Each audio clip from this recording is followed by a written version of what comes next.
Mwaramutse neza mwese.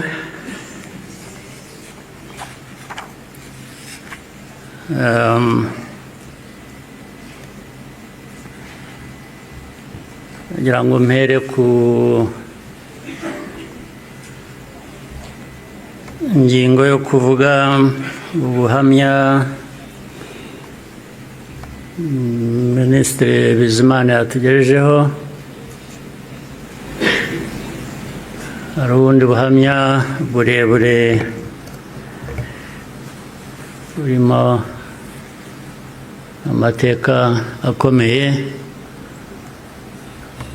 Theoneste namaze kutugezaho. Ibyo twumvise byose bifite aho bishingiye. Ni ukuri abafite uko babihakana cyangwa babihakanya, ngira ngo bafite akazi gakomeye kugira ngo uhindure amateka nk'ayo y'abantu nk'abandi, uyagire uko ushaka, yaba mu gihugu hano, byaba hanze, cyane cyane bakunze guhindura aya mateka yacu ku mpamvu zitandukanye.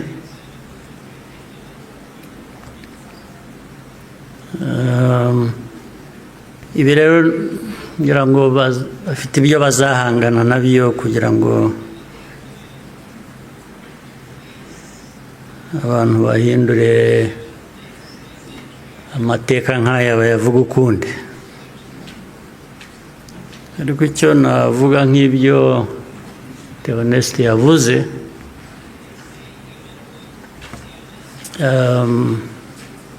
ibihe byo birahinduka, ibihe byarahindutse.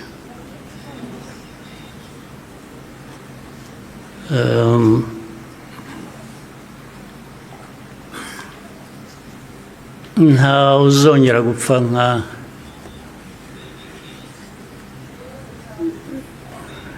nk'uko Theoneste yabivugaga n'abapfuye, cyangwa nawe uko yapfuye.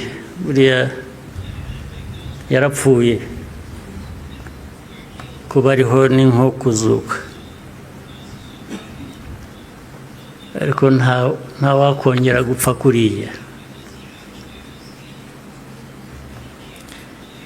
Impamvu kandi mu zindi nyinshi,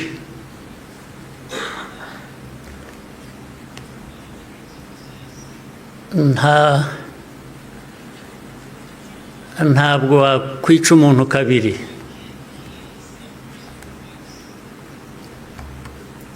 Ubigerageje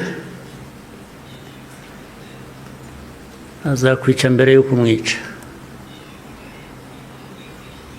Ubwo turi aha mutureba, bamwe bajya bashinyagura bavugira hanze.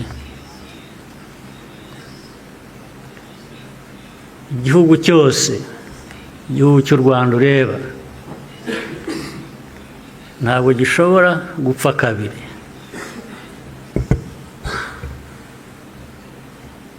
Mbere y'uko wakwica u Rwanda azakwica.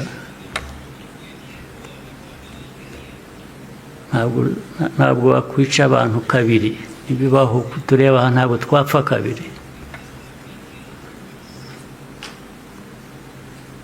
Ari twe bakuru,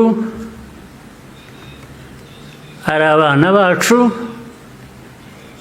ntawe uzabica kabiri, ntibishoboka, ntabwo byakunda.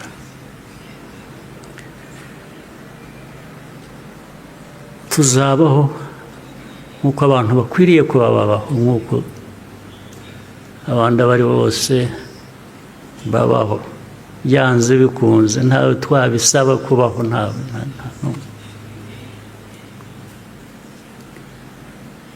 Uko mbivuze uku, hari ababyumva ukundi cyangwa hari abazabisubiramo ukundi, ariko uko mbivuze ni uko nguko aba ariko mu gutwara.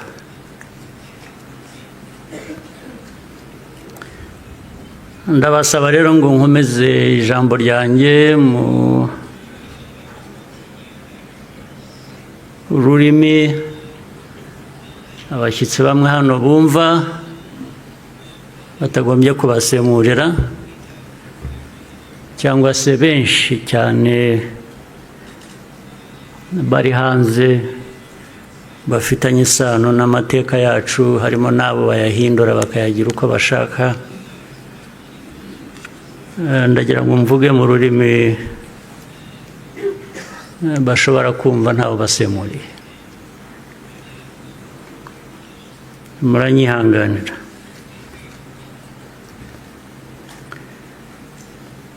Today we gather again in remembrance to everyone present and watching online. Thank you for joining us on this important day.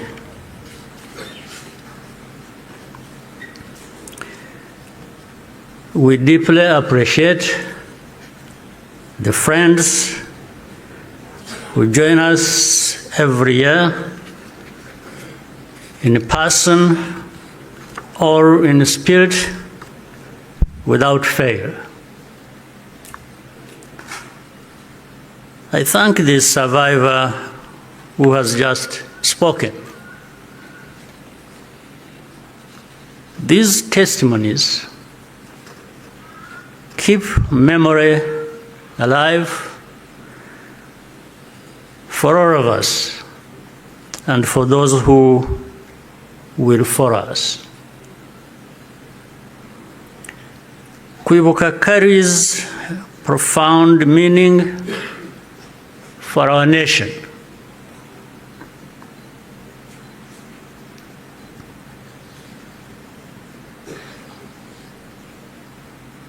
It is how we confront and overcome the divisions that nearly destroyed us. This day empowers us all. We draw on the strength of survivors who provide the reservoir of humanity that feeds our nation's soul.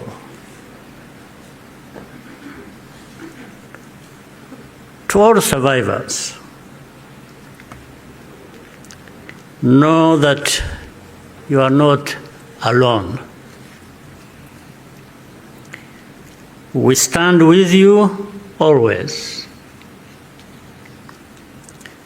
Everything we have achieved was only possible because all Rwandans decided to join hands in a common purpose.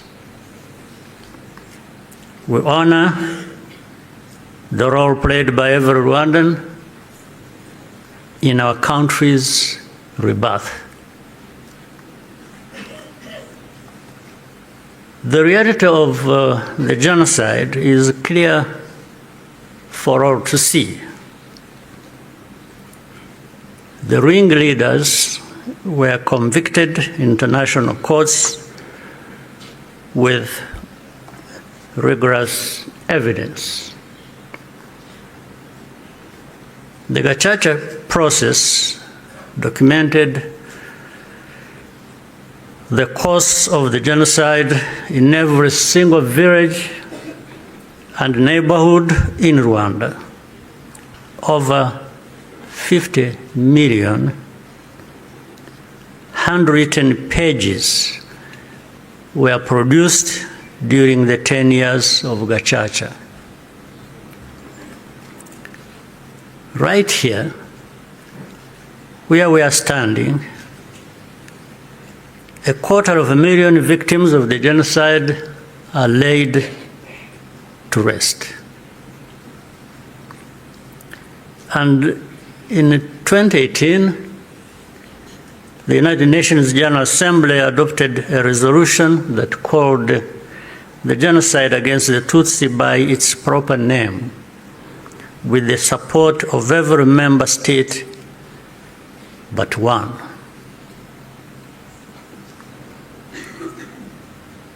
The truth is undeniable, and yet we still find people sowing doubt and twisting the facts up to today.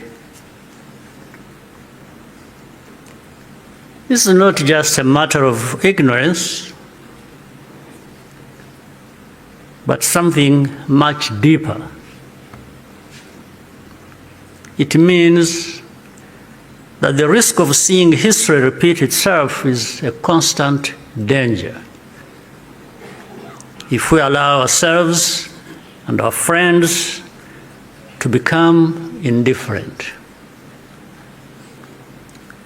Genocide denial begins long before the genocide itself is committed. There is a pattern of looking away from the warning signs or taking them lightly. Hate speech turns into hate acts, dismissed as expressions of popular discontent.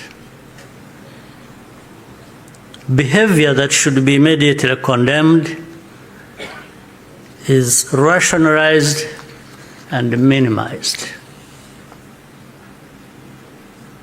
The preparations are masked by narratives of popular grievance and fear. In the process, a moral equivalence is created between the targets of the genocide and the planners of it. All of these elements were present in our own story. There are some who pretend that the genocide against the Tutsi was a spontaneous event. That's not true. It was carefully prepared and carried out in plain sight.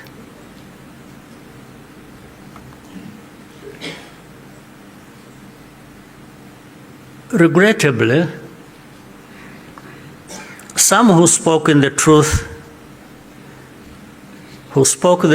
at the time, and who were even eyewitnesses, later became peddlers of distortion, mainly for political reasons. Militias were openly trained and indoctrinated in hate. Weapons were imported in large quantities, and Rwandans who opposed it were threatened or killed. Before 1994, communities were subjected to waves of smaller massacres meant to normalize the killing and also to measure the reaction of the wider world. And with only a few heroic exceptions, the world was unconcerned until it was too late. In the early 1960s, after countless Tutsis were killed or forced into exile, international voices such as Bertrand Russell, to name just one, described it as systematic extermination. The pattern continued in the 1980s and early 1990s. When Tutsi communities such as the Bagogwe in the northwest were targeted in organized attacks,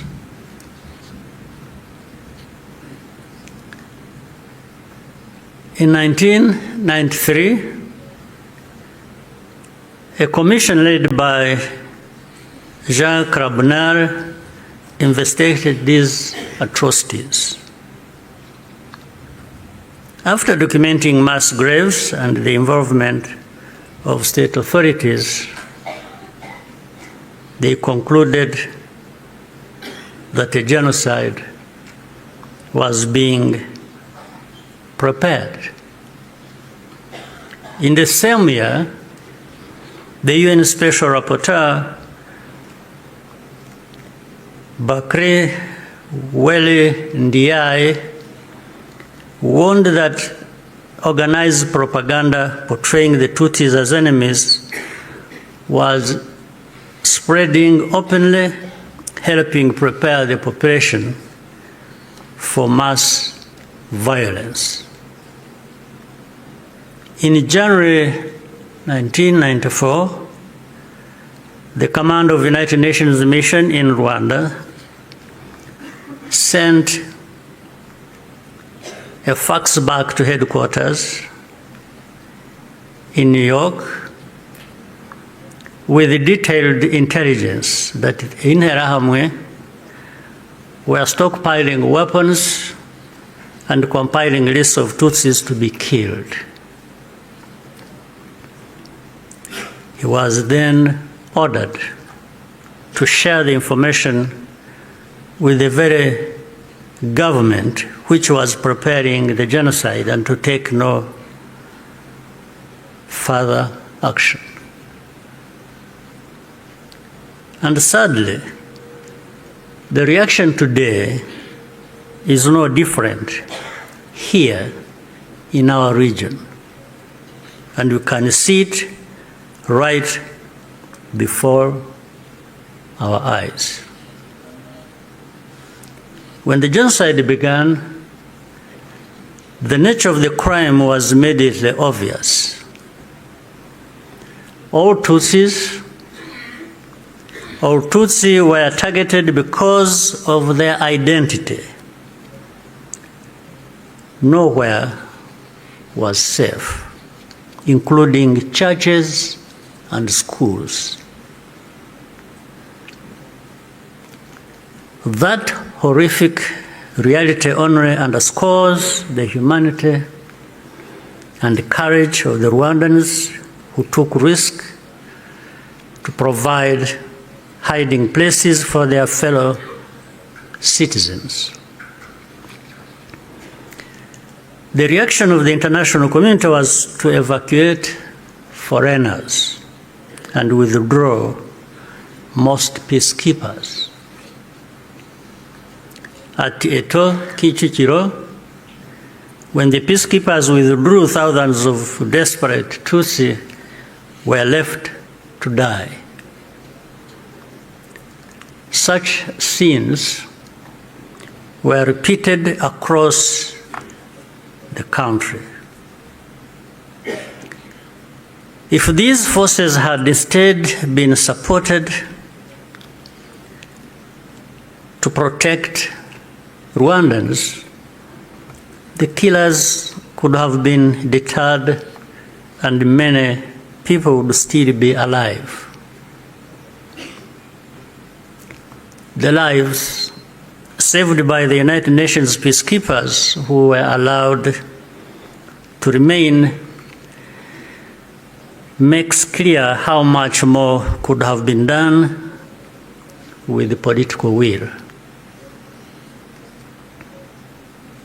Even as the killings accelerated, the language used to describe what was happening itself became a matter of calculation.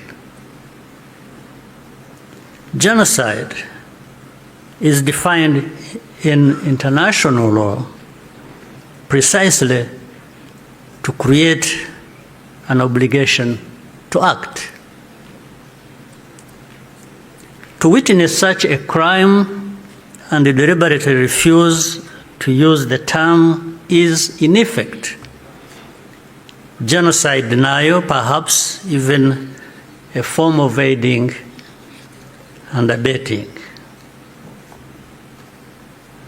The technology existed to disrupt the radio broadcasts that directed the killings.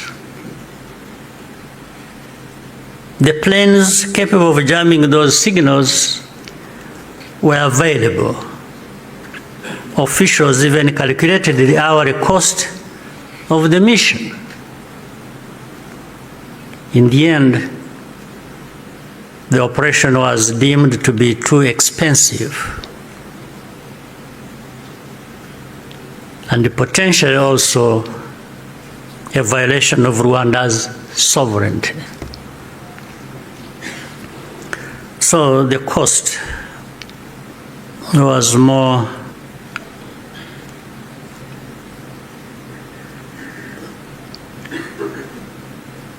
it became too expensive. It was more expensive, especially when in their minds those lives are really worthless. So our lives were worth nothing. That's fine. For Rwandans, the lessons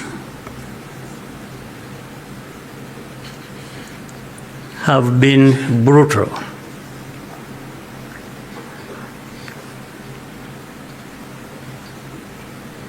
And those lessons have not been forgotten. If our lives do not happen to align with someone else's interests, they are not worth saving. That's fine. And so it had to be the Rwandan Patriotic Army that led the campaign against the genocide and ended it.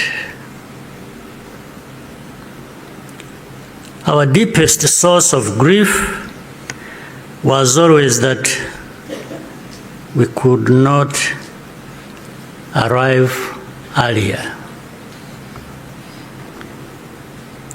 This is a simple truth of history, which many today still have reservations about acknowledging, for reasons we do not and maybe will never understand.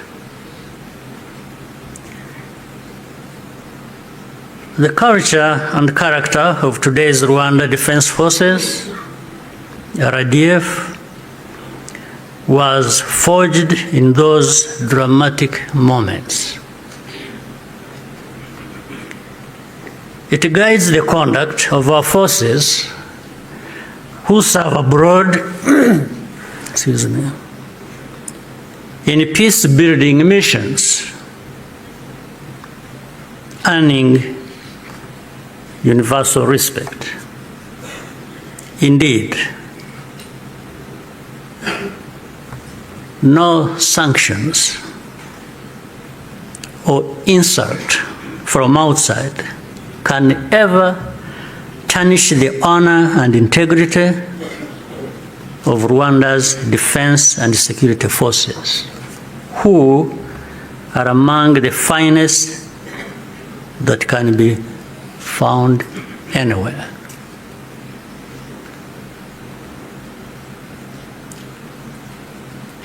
I look forward to raising this matter of sanctions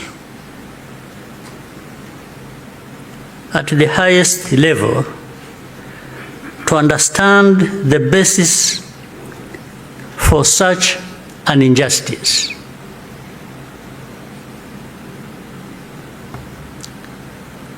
Rwandans understand the cost of tolerating extremism, and our central security principle is to put the protection of civilians first. After the genocide, Rwandans chose to rebuild our country together. With that came a promise to never let the politics of genocide take root ever again. I tell you, genocide cannot happen here again. It won't happen.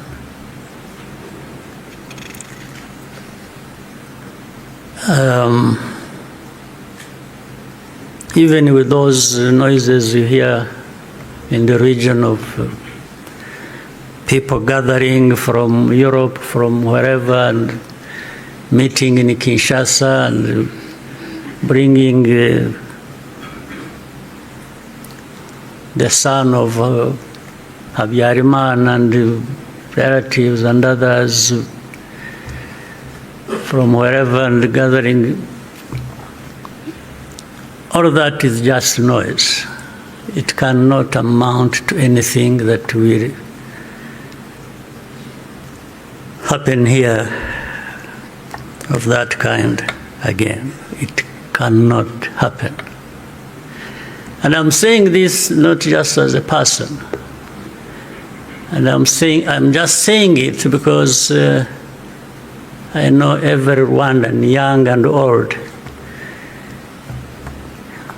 is as determined and is saying so, like I'm saying now to you.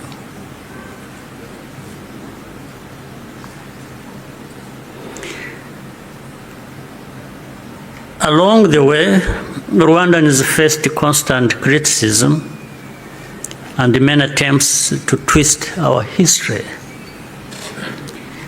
But the power we will always have is to use our minds to see the truth, and our voices to speak up when something is not right. You can never silence us in whatever form. We must be clear about the dangers that remain. When the genocidal government collapsed in July 1994, the soldiers and the militia fled across the border into DRC, forcing millions of civilians along with them. Inside the camps, they organized into what is now known as FDLR and launched a sustained cross-border insurgency against Rwanda, claiming tens of thousands more lives. This was the period known as the Abacengezi insurgency, and the western border was only fully secured by the end of the 1990s through the combined efforts of our army and the brave residents of those areas. And since then, our defensive measures have been aimed at ensuring that such attacks can never again be made across our borders. This is not a problem that should be left to Rwanda alone. Doing so only rewards those behind the threats, while Rwanda is penalized for standing up for itself. Imagine a farmer whose field catches fire. At first, the flames are small. A few neighbors think it does not concern them. Others say the wind will change and the fire will die out on its own. So they watch and wait. But the wind does not change. Meanwhile, a pyromaniac is secretly adding fuel to the fire. So the fire spreads from one field to another, and then into the forest and the towns and beyond. Only then do people run with buckets of water and call for the establishment of a fire department. Africans, more than most, should understand that the danger of moral passivity in the face of hatred and violent extremism.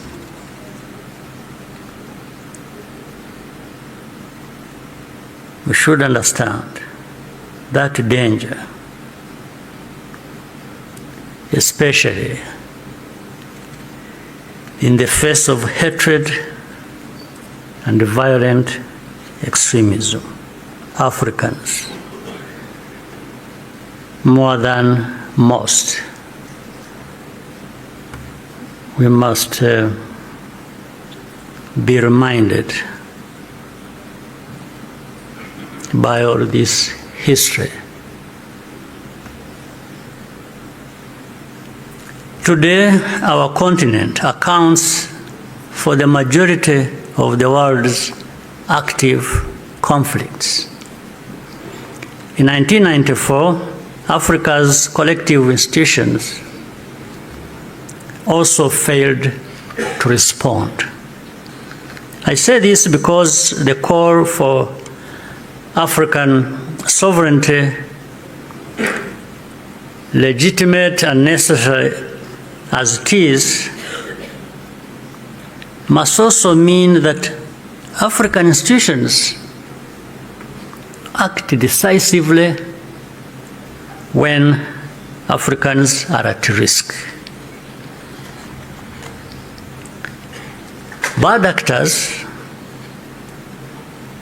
must not be allowed to hide behind the principle of sovereignty, to evade responsibility for abuses or deny citizens their rights. We cannot afford to repeat the mistakes of the past. Genocide ideology is still spreading in our region. Left unchecked, it has the power to take us all backwards again. There are those who claim that Rwanda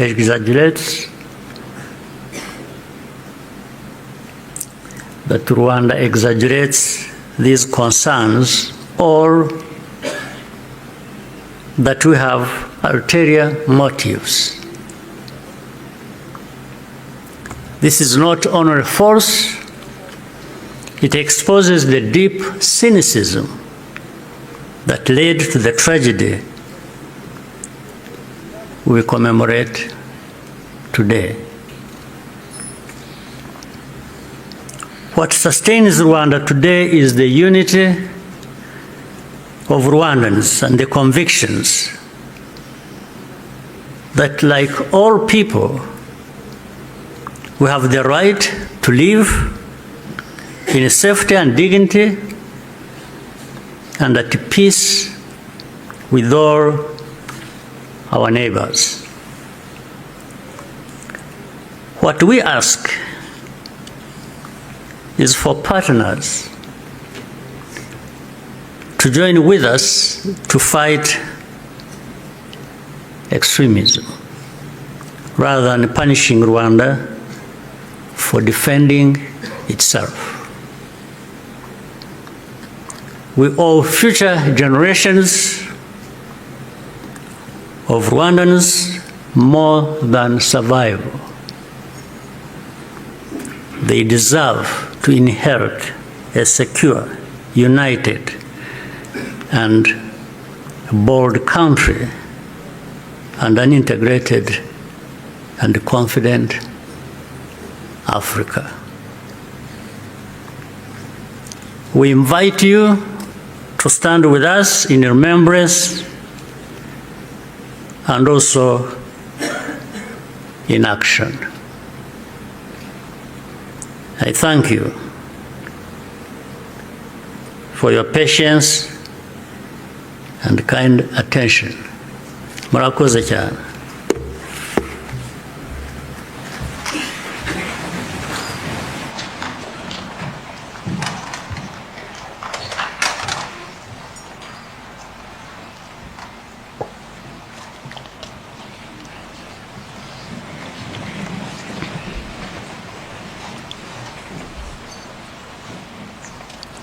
Murakoze nyakubahwa Perezida wa Repubulika kubw'ubutumwa budukomeza mutugejejeho. Turabashimira ko muri uru rugendo igihugu cyacu kimazemo imyaka 32 mukomeje kuturangaza imbere mu kudaheranwa n'agahinda, ahubwo twubaka ejo hazaza heza h'u Rwanda rwacu. Abanyarwanda ntabwo tuzongera gupfa. Nyakubahwa Perezida wa Repubulika na Madame banyacyubahiro mwese muteraniye hano, Banyarwanda nshuti z'u Rwanda, gahunda yari duteranije hano yo gutangiza icyumweru cy'icyunamo n'iminsi 100 yo kwibuka abacu bishwe muri Jenoside yakorewe Abatutsi irarangiye. Turabashimiye. Dusoza twagira ngo kandi tubamenyeshe ko uyu mugoroba hari urugendo rwo kwibuka, walk to remember, ruri butangirire ku karere ka Gasabo rugasorezwa kuri BK Arena ahaza kubera umugoroba wo kwibuka night vigil. Murakoze, dukomeze kwibuka twiyubaka. Mumfashe duherekeze nyakubahwa Perezida wa Repubulika na Madame.